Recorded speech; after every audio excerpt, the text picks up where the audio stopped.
Oi, gente! Vamos falar sobre uma série de lançamentos de livros que saiu agora? Então, vem comigo logo depois da abertura.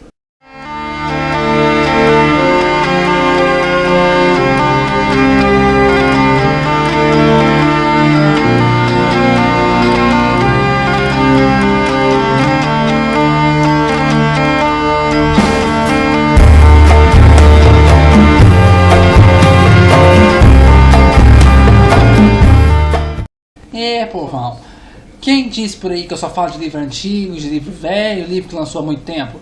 Aí, agora tá aqui pra poder provar que eu também gosto de ler alguns livros lançamentos. Só que, como eu disse pra vocês, tem que ser lançamento que me chama atenção, que me interessa. E vamos falar sobre essa série aqui, a série a saga Encantadas, que na verdade não é saga, é uma trilogia, né, gente? E ela foi escrita pela Sarah Pineborough. Eu não sei se é assim que se pronuncia o nome dela. Espero que sim. Se não for, me corrige, por favor, pessoal. E é composta de 3 livros: Veneno, Feitiço, Poder. Essa série foi lançada aqui no Brasil pela Editora Única. E é uma série que saiu agora, recentemente, faz pouco tempo, e que está fazendo um alvoroço, está tendo todo um burburinho pela internet, pelos canais literários, pelos blogs literários, como uma série que está chamando bastante atenção. E eu posso dizer pra vocês que essa série merece sim todo esse burburinho, toda essa atenção que ela está chamando. Então, antes de tudo, antes de eu falar a minha opinião, falar pra vocês o que eu achei, vamos primeiro sobre um resumão. O que se trata essa série? Qual que é o enredo dessa série? Como são 3 livros, eu vou falar em separado de cada um deles. Podem ficar tranquilos, não vai ter spoiler, não vou revelar nenhuma parte do enredo, nenhuma parte da história essencial. Vocês vão poder ler a história tendo suas surpresas, porque eu não vou falar nada. Eu vou contar a sinopse, o que está na capa, o que está na orelha do livro. Eu não vou falar nada além disso, então pode ficar tranquilo. O primeiro livro, no caso, é esse aqui, o Veneno. E ele vai se tratar, então, como vocês podem ver bem pela capa aqui, né, da Branca de Neve. E a autora vai explorar aqui, então, a história do conto de fada da Branca de Neve por uma visão diferente. Vocês podem ver que na capa que vem escrito "Repense seus vilões", como frase de título. E realmente é uma frase que se encaixa com o livro. Aqui a gente vai acompanhar então a história da Branca de Neve do ponto de vista de personagens peculiares, digamos assim. Aqui a gente não vai ver então a história da Branca de Neve pelo ponto de vista dela, pelo olhar dela, e sim pelo olhar da madrasta dela, que aqui a autora deu o nome de Lilith. E essa madrasta, ela, se eu não me engano, tem 4 anos a mais. 4 anos mais velha que a Branca de Neve só. Ela se casou com o rei por motivos que eu não vou contar pra vocês, porque senão é spoiler. Mas tem certos motivos para ela ter se casado com o rei daquele reino. E então ela se viu forçada naquela vida de rainha, de ter que ser sempre submissa ao seu rei, de ter que lidar com uma filha adolescente, digamos assim, né? Porque ela é agora a enteada dela, né? Ela é madrasta, e essa madrasta de uma moça adolescente muito bonita, que age como um rapaz, que sai pelas florestas cavalgando nos cavalos, que veste roupa de homem, que envolve com a plebe, que não se comporta como uma dama, como uma pessoa digna da realeza, como uma princesa, filha do rei. Então, como a madrasta, a Lilith, teve uma criação muito severa, uma criação muito dura, ela não vê a bons olhos tudo isso que a Branca faz. Que ela acha uma coisa muito rude, uma coisa muito, digamos que baixa para uma donzela. E é então que todos os problemas vão começar. Aí a gente vai ter então a visão da madrasta tentando colocar a Branca na linha. Aí o rei vai para uma guerra. E ela até mesmo brinca com essa história que reis adoram ir para guerras, que não sei o que, porque isso não dá em nada. E o rei vai para uma guerra, e ele vai ficar um certo tempo nessa guerra, digamos que 1 ano. E durante esse 1 ano, a rainha vai ter total controle sobre o castelo e o reino. E aí que ela vai então assumir as rédeas da vida dela e da vida da Branca. Tentar colocar a Branca na linha. E é onde a história vai em frente, vai seguindo. E eu posso dizer para vocês que a autora foi muito, muito, muito original. Pelo menos nesse primeiro livro a gente já consegue perceber o quão criativa a Sarah, nome da minha filha, essa autora foi ao criar essa série. Pelo menos o primeiro livro. O primeiro livro é, digamos que, o mais sem sal dos 3. Porque é uma história mais introdutória, você vai pegar o jeito da autora, você vai pegar o estilo dela, o ritmo com que ela narra a história. e vai indo em frente. Aqui então a autora, tanto é que aqui na contracapa do livro vem uma frase fazendo alusão a Once Upon a Time e Green, aquelas duas séries que tratam também sobre esse tema de contos de fadas misturados nos dias de hoje. E é realmente isso mesmo. Aqui a autora vai misturar vários contos de fada, vai fazer sempre referências a alguns contos de fada aqui e outro ali. Tem coisas que ela não chega a falar de cara qual é o conto de fada, mas a gente, como bom entendedor, vai ler aquilo lá e vai falar: ah, é desse conto que ela está falando.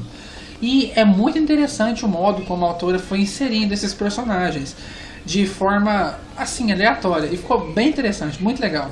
E o modo como a autora fez a história caminhar, e principalmente o final dessa história, é chocante.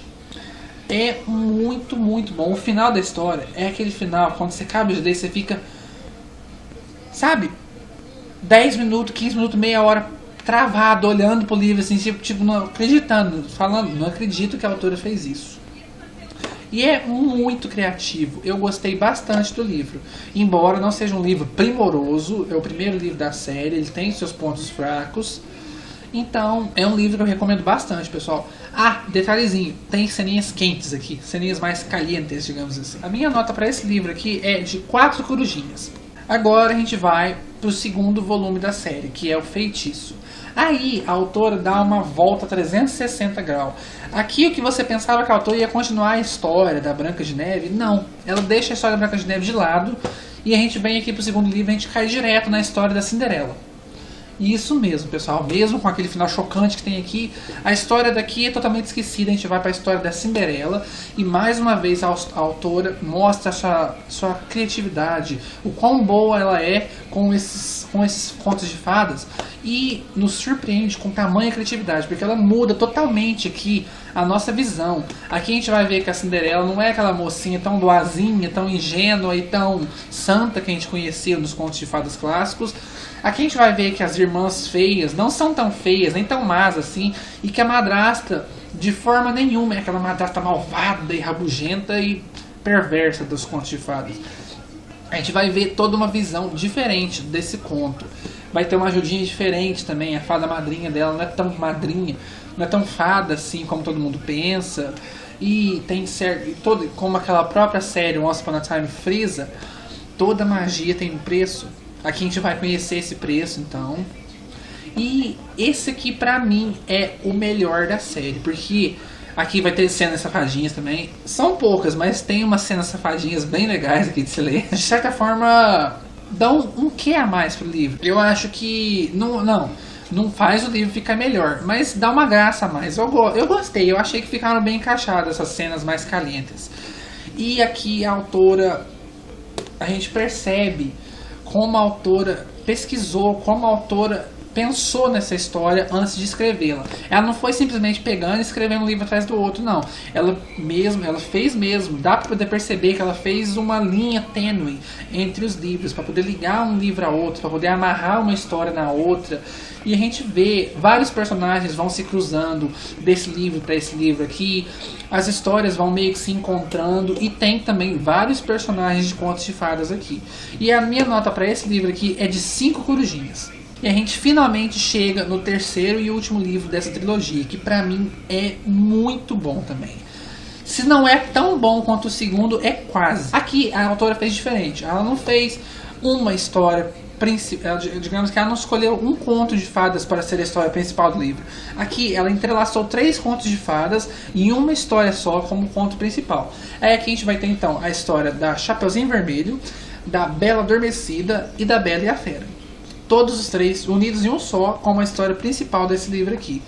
E aqui o que é mais legal ainda é que aqui a história se passa antes dos 2 livros anteriores. Ou seja, esse aqui é o começo de tudo. Aqui é o meio e aqui é o final. Isso mesmo, gente. A autora, e ela faz de uma forma que se você for ler esse livro primeiro, não vai ter a mesma graça que se você for ler ele por último.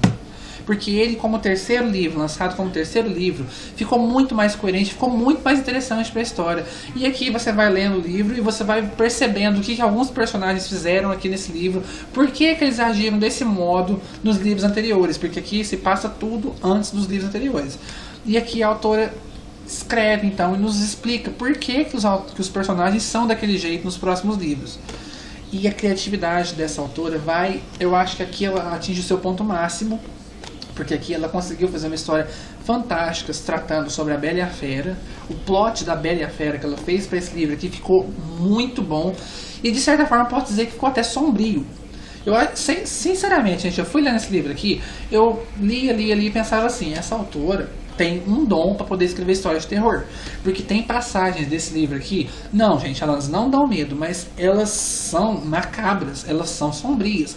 Esse livro tem muitas passagens mais sombrias, e não é para minha surpresa que no final do livro tem uma entrevista com a autora, e não é para minha surpresa que ela se revelou uma autora de livros de terror. Antes dela escrever essa trilogia aqui, ela tinha escrito 6 livros de terror. E aí eu peguei, então é daí que vem todo esse lado mais sombrio, essa narrativa mais obscura que ela utilizou. Os 2 primeiros livros nem tanto. O primeiro tem algumas passagens. Mas esse terceiro livro aqui, ela realmente mostra que ela tem dom para escrever sobre o terror e ela consegue colocar algumas passagens mais sombrias, mais darks nesse livro aqui. A própria fera mesmo do livro é muito sombria, é muito macabra mesmo. E eu gostei demais, então a minha nota para esse livro aqui é de 5 corujinhas. Resumindo a série, é uma série muito boa, eu gostei demais da conta. A leitura é uma leitura muito ágil, eu levei 2 dias para ler cada um desses livros aqui, porque a narrativa da autora é uma narrativa gostosa, é uma narrativa fácil de se ler, é uma narrativa atual. Não é aquela narrativa, digamos que simples demais, sabe? Aquela narrativa vazia. Mas também não é uma narrativa cheia de floreios, cheia de significado e tão bonita quanto as narrativas antigas, narrativas de livros mais antigos. Mas é uma narrativa proveitosa, uma narrativa boa. Ela consegue descrever bem os lugares, descrever bem os personagens, fazer ficar uma narrativa até que bonitinha, mas não fica aquela narrativa lenta. É um jeito, eu gostei, a escrita da autora é muito boa. A história, como eu disse pra vocês, prende muito. E o que eu acho que é o melhor dessa série aqui é a criatividade da autora. Ela foi criativa ao extremo ao bolar essa série aqui. Quando você termina de ler os 3 livros, você consegue ver que a autora, ela fez um livro pensando no outro. Ela fez um rascunho, ela fez um mapa, uma programação, um mapa mesmo, para poder bolar essa história aqui. Ela não foi simplesmente escrevendo eles, ela planejou tudo que estava escrito aqui. Tanto é que os 3 livros se completam muito bem, mesmo sendo livros separados. E que eles ficam muito bem separados também. Então é uma série muito boa, eu recomendo demais para vocês. Os preços estão ótimos. Essa série aqui, como eu disse pra vocês no vídeo do resumão do mês, eu troquei. Mas pelo que eu tava olhando na internet, os preços dessa série são ótimos. Pelo que eu tava olhando, tá em torno de 25, 27 reais cada um dos volumes. Eu vi no Submarino por 23. Eu recomendo demais essa série, pessoal. Minha nota final para essa série aqui, então, é de 5 corujinhas. E se você aguentou minha falação, aguentou tudo isso que eu falei até agora, clique aqui embaixo em gostei, se inscreve no canal se não é inscrito ainda, lá no box de informações vai ter vários links para vocês acessarem, vai ter o meu Scooby, vai ter o meu Twitter, vai ter o meu Facebook, pessoal, vai ter a página do canal lá no Facebook, então curtam a página do canal lá pra gente bater um papo legal, e aguardem os vídeos nas próximas semanas, tchau!